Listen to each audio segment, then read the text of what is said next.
Nama saya Suryati Nggosuan SPD, Unit Kerja SMP Negeri Saatap Tatarandang. Saya akan memaparkan materi laporan akhir orientasi pengenalan nilai dan etika pegawai pemerintah dengan Perjanjian Kerja Angkatan 7 tahun 2023.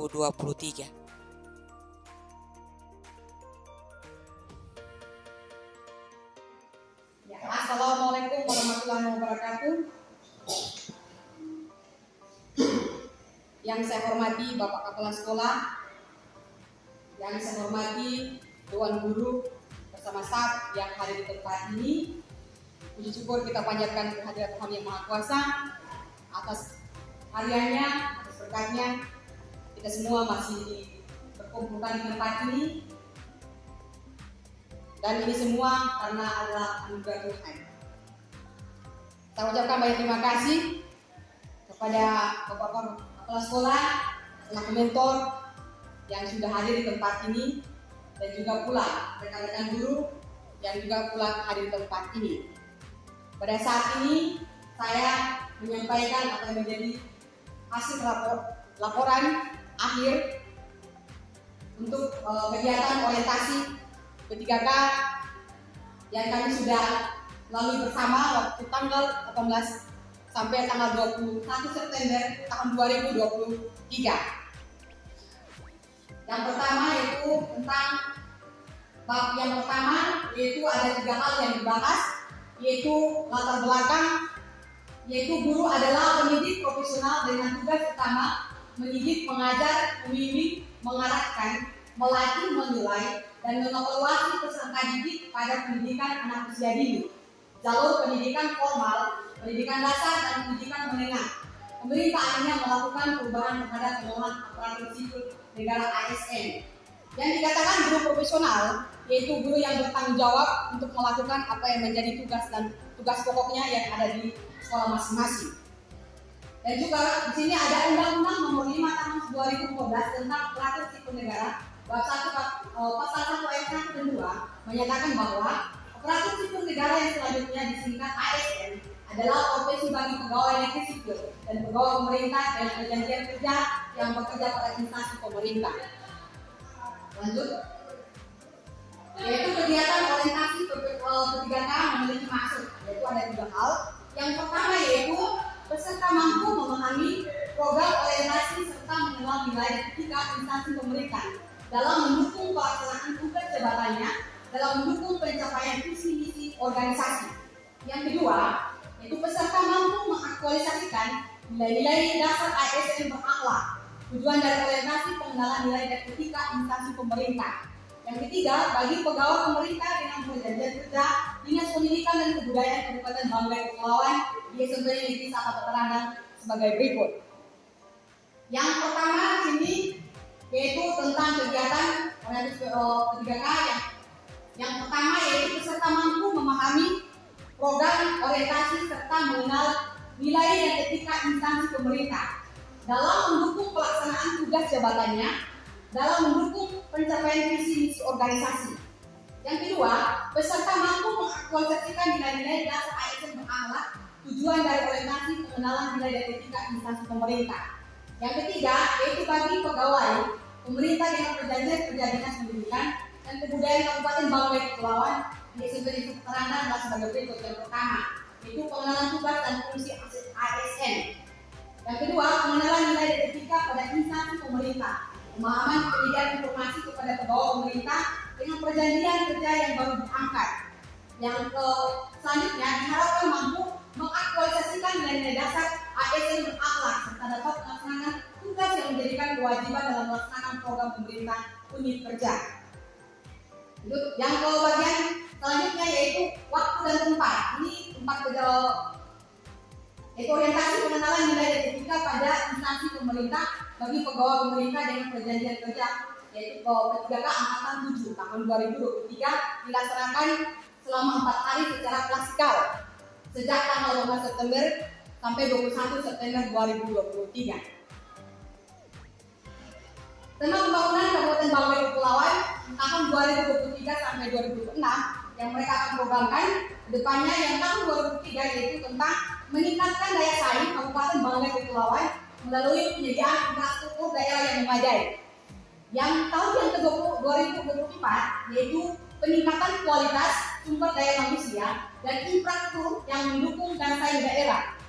Di tahun yang 2025 yaitu mengoptimalkan pelayanan publik atau pengembangan SDM sumber daya manusia dan infrastruktur yang mendukung daya saing daerah.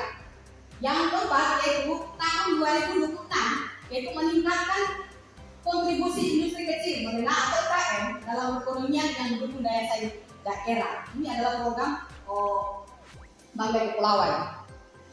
Lanjut dari bab yang ketiga, yang bab kedua ini adalah tentang pengenalan susunan organisasi dan pengenalan jabatan.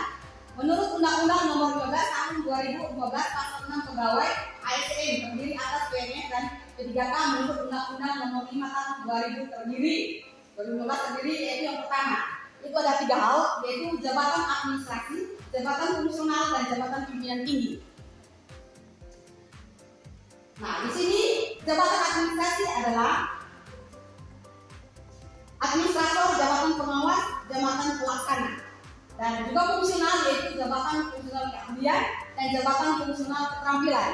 Dan juga pimpinan tinggi yaitu jabatan pimpinan tinggi utama, jabatan pimpinan tinggi media, dan jabatan pimpinan tinggi pratama. Tugas jabatan yang jabatan administrasi yaitu sebagai pelayan publik. Yang kedua yaitu jabatan fungsional sebagai pelayan fungsional. Yang ketiga yaitu jabatan pimpinan tinggi sebagai pemimpin memberikan motivasi.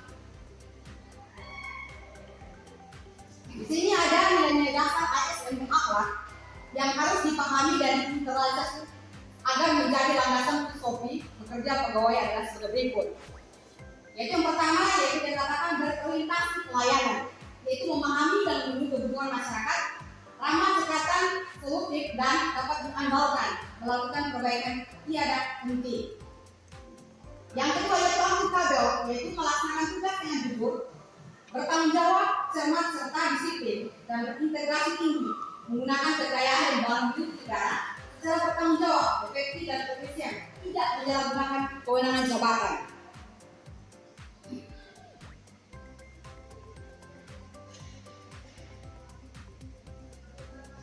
Yang ketiga yaitu kompeten, yaitu meningkatkan kompetensi diri untuk menjawab tantangan yang selalu berubah, membantu orang belajar melaksanakan tugas dengan kualitas terbaik.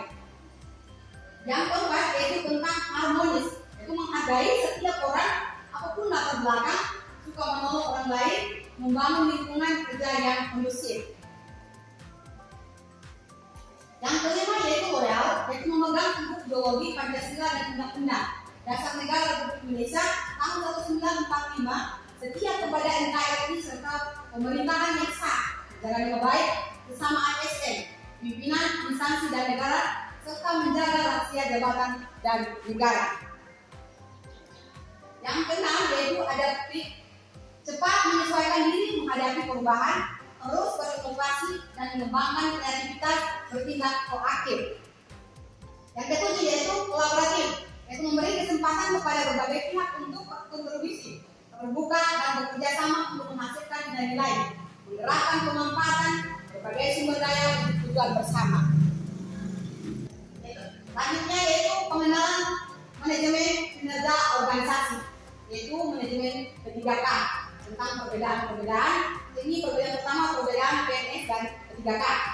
Yang pertama yaitu PNS dan P3K dari status kepegawaian. Yang kedua itu PNS dan P3K berdasarkan hak. Yang ketiga yaitu PNS dan P3K dari segi manajemen. Yang keempat itu PNS dan P3K dari segi masa kerja. Yang kelima yaitu PNS dan P3K berdasarkan proses seleksi. Di sini ada fungsi dan tugas, yaitu yang pertama pelaksanaan kebijakan publik, melaksanakan kebijakan yang dibuat oleh penjabat pembina kepegawaian sesuai dengan ketentuan peraturan perundang-undangan. Yang bagian kedua yaitu pelayanan publik atau memberikan pelayanan yang profesional dan berkualitas. Yang ketiga selanjutnya yaitu perekat dan pemersatu bangsa, mempererat persatuan dan kesatuan negara, kesatuan Republik Indonesia. Yang bagian ketiga yaitu tentang perbedaan PNS dan P3K. Ini tentang hak dan milikitas. Yang bagian pertama yaitu hak oleh pasal 21 Undang-Undang Nomor 5 Tahun 2014 tentang gaji atau tunjangan, perlindungan, pengembangan kompetensi, jaminan pensiun dan hari tua dan cuti. Selanjutnya yaitu hak ketiga K, pasal 21 Undang-Undang Nomor 5 Tahun 2014 tentang gaji, tunjangan, perlindungan, pengembangan kompetensi dan cuti juga pula. Dan di sini yang keempat yaitu manajemen ketiga K. Ada beberapa hal di sini.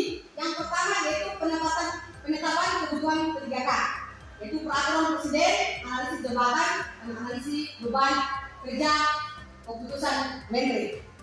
Yang selanjutnya yaitu pengadaan ketiga K, perencanaan pengumuman pelamaran seleksi, pengumuman hasil seleksi, pengangkatan menjadi ketiga K.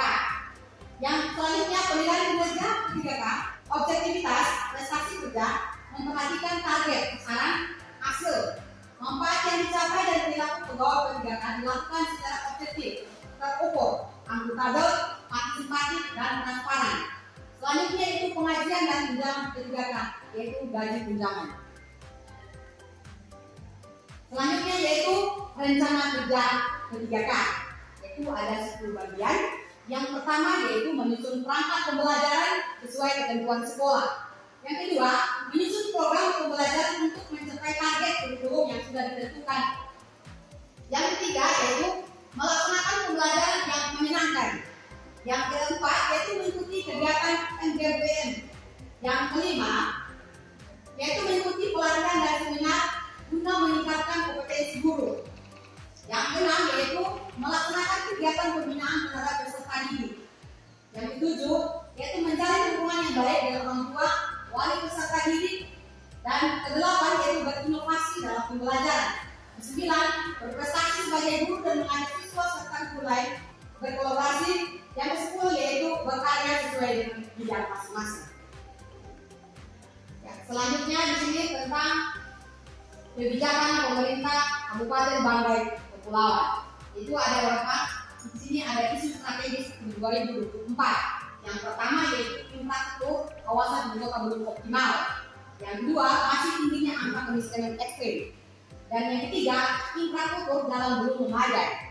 Yang keempat yaitu belum memadainya kualitas sumber daya manusia khususnya di bidang pendidikan, kesehatan dan ASN, petani dan nelayan. Selanjutnya yaitu produktivitas dan produksi sektor pertanian atau perikanan belum memadai dan masih tingginya angka stunting. Di sini ada prioritas pembangunan tahun 2024. Di sini ada tema peningkatan kualitas sumber daya manusia dan infrastruktur yang mendukung daya saing daerah. Yang pertama dia dikatakan di sini optimalisasi infrastruktur jalan dan penataan kawasan ibu kota terpadu. Yang kedua, peningkatan kualitas sumber daya manusia pendidikan yang merata. Yang ketiga, percepatan penurunan kemiskinan ekstrim melalui optimalisasi potensi lokal. Selanjutnya yaitu percepatan intervensi penurunan sanksi. Yang selanjutnya pelaksanaan pemilu legislatif dan pemilu kada yang berkualitas. Selanjutnya yaitu ceramah, yaitu ada beberapa hal yang dicantumkan. Yang pertama yaitu tentang nilai dasar ASN. Di sini ada beberapa hal yang dicantumkan. Yang pertama yaitu memegang teguh ideologi Pancasila. Yang kedua, mengabdi kepada negara dan rakyat Indonesia. Yang ketiga, membuat keputusan berdasarkan prinsip Aulian. Yang keempat, memelihara dan menjunjung tinggi standar etika yang luhur. Yang kelima, memiliki kemampuan dalam melaksanakan kebijakan dan program pemerintah. Yang keenam, mengutamakan pimpinan berkualitas tinggi. Yang kedelapan yaitu mengutamakan. Yang ketujuh yaitu menghargai komunikasi, konsultasi dan kerjasama. Yang kedelapan mengutamakan pencapaian hasil dan mendorong kinerja pegawai. Yang kesembilan mendorong kesetaraan dalam pekerjaan. Yang kesepuluh meningkatkan efektivitas sistem pemerintahan yang demokratis sebagai perangkat sistem kami. Di sini adalah kode etik dan kode perilaku. Yang pertama yaitu melaksanakan tugas dengan jujur, bertanggung jawab dan berintegritas. Dan yang kedua yaitu melaksanakan tugas dengan cermat dan disiplin. Yang ketiga yaitu melayani dengan sikap hormat, sopan dan tanpa tekanan. Yang keempat itu melaksanakan tugas sesuai dengan ketentuan peraturan perundang-undangan. Yang kelima itu melaksanakan tugas sesuai perintah atasan atau sepanjang tidak bertentangan dengan peraturan perundang-undangan. Yang keenam yaitu menjaga kerahasiaan yang menyangkut kebijakan negara. Yang ketujuh yaitu menggunakan kekayaan dan barang milik negara secara bertanggung jawab, efektif dan efisien. Yang kedelapan menjaga agar tidak terjadi konflik kepentingan dalam melaksanakan tugas. Yang kesembilan itu memberikan informasi secara benar dan tidak menyesatkan kepada pihak lain yang memerlukan informasi terkait kepentingan kedinasan. Yang ke-10 yaitu tidak menyalahgunakan informasi internegara tugas teknis kekuasaan dan jabatan untuk mendapatkan mencari keuntungan atau manfaat bagi diri sendiri ataupun orang lain. Memegang teguh nilai dasar ASN, selalu menjaga reputasi dan integrasi ASN. Di sini bagian ini melaksanakan bagian di sini ada laksanakan disiplin pegawai sesuai ketentuan perundangan yang berlaku. Oke, sampai di sini apa yang menjadi laporan saya. Terima kasih bagi kita semua yang sudah meluangkan waktu di tempat ini. Assalamualaikum warahmatullahi wabarakatuh dan salam sejahtera buat kita semua. Shalom.